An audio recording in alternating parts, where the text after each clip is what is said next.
Haikuwa adhabu, tunashukuru tumerudi salama. Naam. Uchovu? Bado hatujachoka. Asante. Okay sana. Pole kwanza kwa kupoteza mchezo. Zungumza na wana Simba. Hatua inayofuata ni ipi, lakini pia tunaona mchezo unaofuata ni marudiano tarehe 9.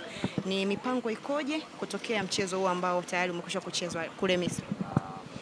Nadhani tuna nafasi ya kuendelea kujiandaa kwa ajili ya mchezo unaofuata, na tutakavyokuwa tayari nadhani tutazungumza yale ambayo tunatakiwa tuyazungumze, lakini kwa sasa tumerudi salama, tunashukuru na tunajiandaa kwa mchezo wa marudiano. Pengine tuambie mchezo upande wako uliuonaje dakika 90? Mpira umeonekana, yaliyotokea yametokea, lakini kwa sasa yani kubwa ambalo tunalizungumzia ni mchezo unaofuata. Kwa hiyo tutakuwa tayari kwa ajili ya mchezo huo na maandalizi yanaendelea, naamini tutafanya marekebisho ya mapungufu yaliyojitokeza.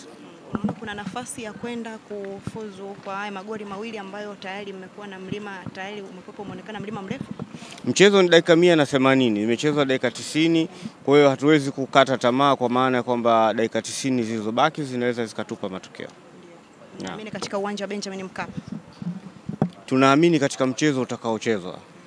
Ndio. Kujivunia katika uwanja wa nyumbani Benjamin Mkapa. Maandalizi yetu ni kwa mechi iliyobaki. Aidha ingekuwa ni hapa au ingekuwa nje hapa, lakini mchezo umechezwa nusu ya muda na utakuja kumalizia nusu iliyobaki, na tunaamini tutapata matokeo. Zungumza na mashabiki wa Simba. Tulishazungumza nao, wao wawe tayari kwa ajili ya kufanya maandalizi, tuhakikishe tunapata ushindi wa mechi hiyo. Asanteni sana.